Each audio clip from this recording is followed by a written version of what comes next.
Assalamualaikum warahmatullahi wabarakatuh. Selamat pagi semua, salam sejahtera bagi kita semua. Waalaikumsalam Waalaikumsalam warahmatullahi warahmatullahi wabarakatuh. wabarakatuh. Warahmatullahi wabarakatuh. Ya, sekedar pengantar, kita sudah pernah pertemuan tatap muka di dalam kelas tentang studi kelayakan bisnis ini. Kemarin Bapak sudah memberikan sedikit pengarahan. Sebenarnya studi kelayakan bisnis ini kita arahkan kepada bagaimana sesungguhnya pertama pemahaman tentang studi kelayakan bisnis. Setelah diketahui studi kelayakan bisnis ini kan diharapkan tidak hanya sebatas teori, tetapi targetnya adalah seluruh mahasiswa termotivasi atau berkeinginan atau mulai dari sekarang bersiap untuk membuat sebuah bisnis, supaya mata kuliah ini tidak hanya sebatas teori. Jadi bisnis sudah kita bahas ya sampai satu kali pertemuan bagaimana sebenarnya bisnis itu, bahwa harus ada aktivitas yang dilakukan oleh mahasiswa atau siapapun itu yang bisa membuat atau menciptakan ataupun memproduksi barang ataupun jasa. Karena hanya dengan kegiatan itulah makanya kita bisa mendapatkan sebuah penghasilan. Karena sudah dijelaskan bahwa kemarin salah satu tujuan didirikannya sebuah perusahaan ataupun sebuah proyek adalah untuk mendapatkan keuntungan. Jadi selama kita tidak memulai membuat itu, maka kita tidak akan dapat keuntungan, tidak akan dapat manfaat sehari-harinya. Jadi kalau seseorang atau keluarga atau organisasi maupun perusahaan yang ingin memperoleh keuntungan, maka tidak bisa terlepas dari itu, membuat atau memproduksi, menciptakan barang ataupun jasa. Kenapa itu penting? Karena hasil yang kita produksi itulah yang akan dinilai orang dan akan diberikan harga terhadap itu. Kemudian dengan itu maka kita mendapatkan penghasilan ataupun profit. Apa untungnya sebuah profit? Dengan adanya profit maka kita bisa berbelanja, kita punya kemampuan untuk membeli apa yang kita butuhkan. Jadi kalau kita tidak punya penghasilan, kita tidak bisa belanja apa-apa, tidak mendapatkan keuntungan. Makanya kehidupan kita tetap stagnan, ya, tidak berkembang.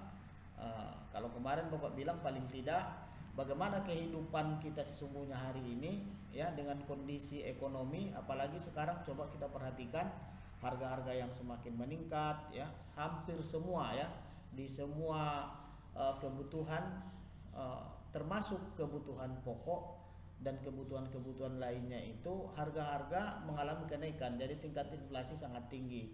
Jadi kalau penghasilan tidak kita dapatkan, maka akan sulit kita melangsungkan kehidupan kita. Jadi kita harus berbisnis, bagaimanapun kita harus berbisnis sehingga kita bisa memenuhi kebutuhan kita. Kalau secara individu, perusahaan pun seperti itu, ya, ada profit.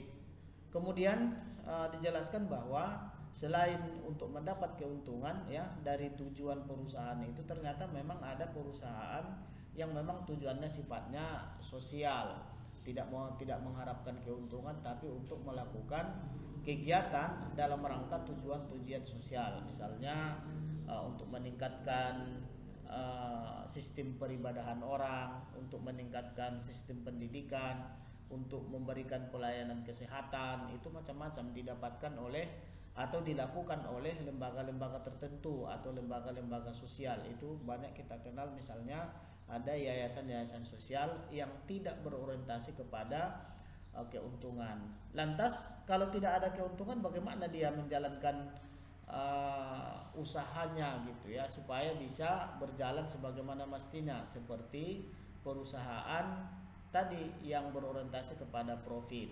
Biasanya organisasi-organisasi seperti ini atau perusahaan-perusahaan seperti ini, mereka bisa melangsungkan kegiatan organisasinya dari sumber-sumber orang-orang yang juga memberikan sesuatu dengan tujuan sosial. Misalnya para donatur, ada donatur yang memberikan uangnya atau mengorbankan uangnya untuk dikelola sebuah yayasan untuk kepentingan yayasan itu.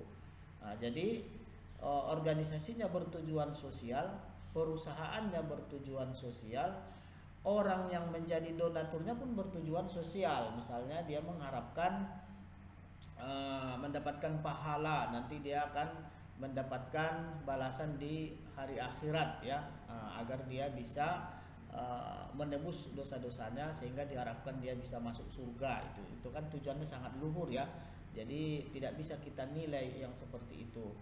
Kemudian ada juga orang misalnya untuk tujuan politik ya, untuk kampanye atau untuk prestise ya, untuk memperbaiki namanya ataupun balas jasa terhadap orang, bisa saja. Misalnya seorang alumni pesantren, dia nanti akan menjadi donatur. Kenapa dia mau menjadi donatur pesantren itu atau panti asuhan? Karena dia pernah mendapatkan pendidikan di situ, dengan itu dia bisa berhasil.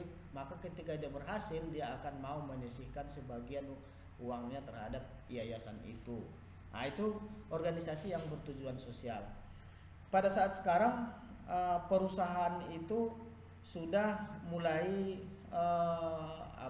berkembang, berubah. Yang tadinya hanya tujuan profit, tetapi dia juga ada tujuan sosial. Yang tadinya tujuan sosial, tetapi sekarang juga ada tujuan profit, karena tidak selamanya mendapatkan donatur. Jadi sudah ada kombinasi sesungguhnya di antara dua tujuan itu. Jadi di mana-mana kita lihat bahwa banyak perusahaan yang didirikan itu ada kombinasi tujuannya, yaitu antara profit kemudian tujuan sosialnya.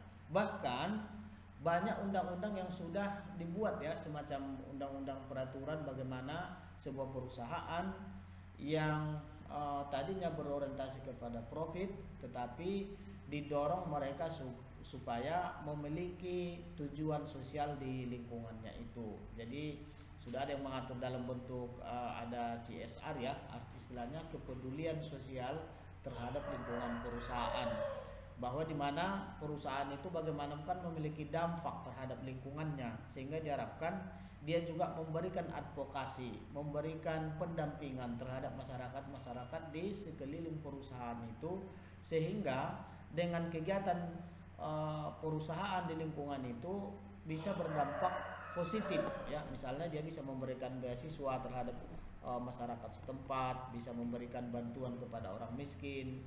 Itu ada disisihkan, sudah ada undang-undangnya disisihkan seberapa besar yang harus disisihkannya untuk kepentingan masyarakat di lingkungannya itu.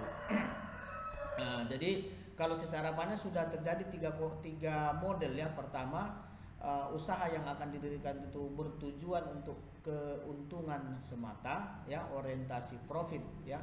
Kemudian ada yang murni untuk tujuan sosial, tetapi sekarang sudah mengalami perubahan ya.